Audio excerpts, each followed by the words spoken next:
برادران ملت اسلامی، السلام علیکم ورحمۃ اللہ وبرکاتہ۔ الحمد للہ وکفا وسلام علی حبیبہ المصطفیٰ، اما بعد فاعوذ باللہ من الشیطان الرجیم، بسم اللہ الرحمن الرحیم۔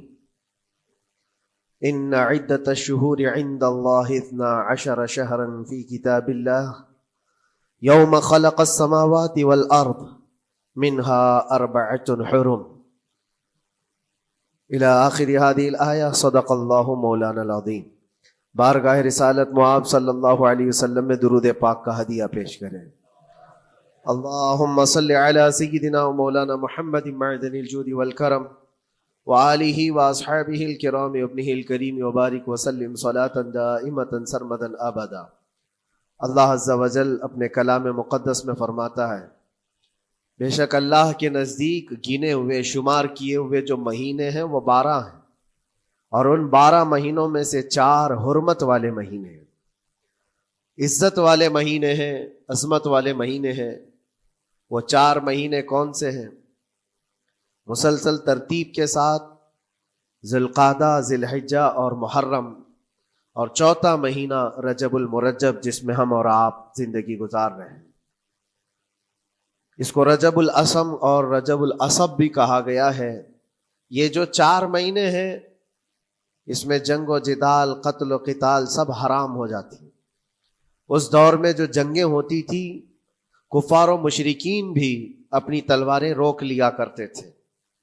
یہ 4 حرمت والے مہینوں کی سارے لوگ عزت کرتے۔ ان 4 مہینوں میں امن و امان قائم ہو جاتا۔ جیسے 2 قبیلوں میں جھگڑے ہیں، فساد ہے، اور ایک دوسرے سے جنگ پر ہمیشہ آمادہ رہتے ہوں، لیکن ان 4 مہینوں کے اندر امن قائم ہو جاتا تھا، راستے کھل جاتے تھے۔ اور اللہ تبارک و تعالیٰ نے قرآن پاک میں ان 4 مہینوں کی فضیلت بھی بیان فرمائی۔ اس میں رجب کے لیے ایسی فضیلت ہے، اللہ کے نبی صلی اللہ علیہ وسلم ارشاد فرماتے ہیں، یہ رجب کے مہینے کی فضیلت ایسی ہے جیسے قرآن کی فضیلت دوسری کتابوں پر ہے۔ دوسری کتابوں میں جس طرح سے افضل قرآن ہے، اس طرح سے رجب المرجب تمام مہینوں میں افضل ہے۔ اور نبی کریم صلی اللہ تعالی علیہ وسلم اس میں عبادت کرنے کے لیے ترغیب دیا کرتے تھے۔ اس کو ترجیب بھی کہا جاتا ہے، اور خاص طور پر رجب کے متعلق بزرگان دین نے فرمایا یہ فصل بونے کا مہینہ ہے۔ کھیتی باڑی والے سمجھ سکتے ہیں کہ اس میں بھی 3 موسم آتے ہیں۔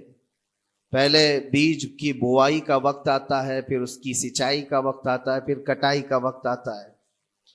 تو رجب کا مہینہ یہ فصل بونے کا مہینہ ہے نیکیوں کے، اور شعبان کا مہینہ اسے پانی دینے کا ہے، اور رمضان کا مہینہ فصل کاٹنے کا مہینہ ہے۔ اور رجب کا مہینہ آتے ہی اللہ کے نبی صلی اللہ تعالی علیہ وسلم یہ دعا فرمایا کرتے تھے، اللہم بارک لنا فی رجب و شعبان و بلغنا رمضان۔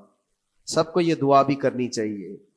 حضور اکرم صلی اللہ تعالی علیہ وسلم یوں عرض کرتے کہ اے اللہ، رجب اور شعبان میں تو ہمیں برکت عطا کر اور ہماری زندگی کو رمضان تک پہنچا دے۔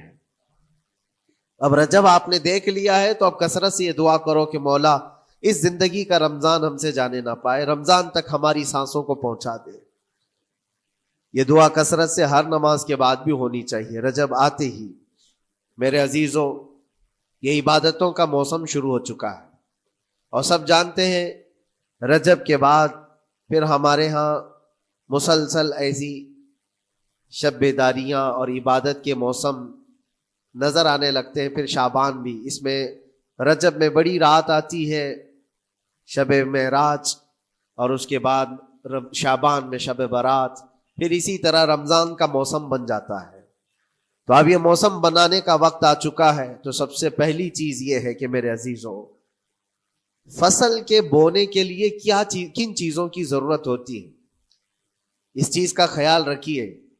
بیج اگر کھوٹا ڈالے ہو اور ویسی ہی فصل آنے کا انتظار کرو گے تو پھر نہیں ہوگا۔ بیج کو کھرا اور خالص ہونا چاہیے۔ جو نیکیاں کرنا چاہ رہے اس کو صاف ستھرے اچھے ماحول میں کیے جانے چاہیے۔ کھیتی باڑی کرنے والا جانتا ہے، بیج تو وہ بو رہا ہے، زمین بھی اچھی ہے، ساری چیزیں، کئی چیزوں کی ضرورت ہوتی ہے، بیج بھی اچھا ہو، زمین بھی اچھا ہو، موسم بھی اچھا ہو۔ تب جا کر کے اس کی فصل نکلتی ہے. بیج اچھا تھا، زمین اچھی نہیں تو بھی فصل نہیں آتی. بیج بھی اچھا ہے، زمین بھی اچھا ہے، موسم صحیح نہیں ہے تب بھی فصل نہیں آتی.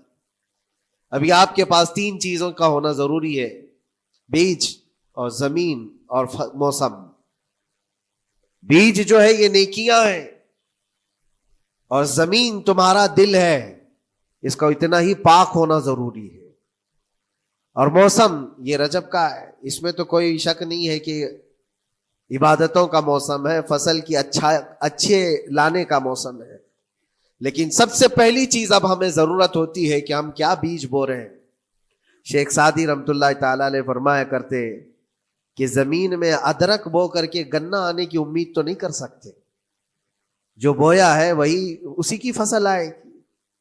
لوگ عمل خیر کرے تو اس کا نتیجہ بھی خیر آئے گا، اور برائیاں کریں اور پھر رمضان میں یہ انتظار کریں کہ میں نے جو بویا ہے اس کی فصل آئے، تو ایسا نہیں ہوتا. بہت سارے لوگوں کا وہ شک بھی میں دور کرنا چاہتا ہوں کہ رمضان المبارکہ میں فضیلتوں کو آپ سنتے آئے ہیں، رمضان ایسا مہینہ ویسا مہینہ، اتنی برکتوں والا، اتنی رحمتوں والا، لیکن بہت سارے لوگوں کے حالات چونکہ تو ہی رہتے رمضان میں ویسی ہی ہیں، وہ لوگ کچھ بھی نہیں بدلے. تو اس میں رمضان کا قصور ہے کہ اس مہمان کا قصور ہے، اس انسان کا قصور ہے؟ وجہ یہ ہے کہ رمضان المبارکہ یقیناً اتنی برکتوں اور رحمتوں اور سعادتوں لے کر کے تو آتا ہے، لیکن تمہیں 2 مہینے پہلے سے کہا گیا تھا کہ فصل کے لیے تیاری کرو. تم نے بیج نہ بوئے، اپنی زمین کو صحیح کیا ہی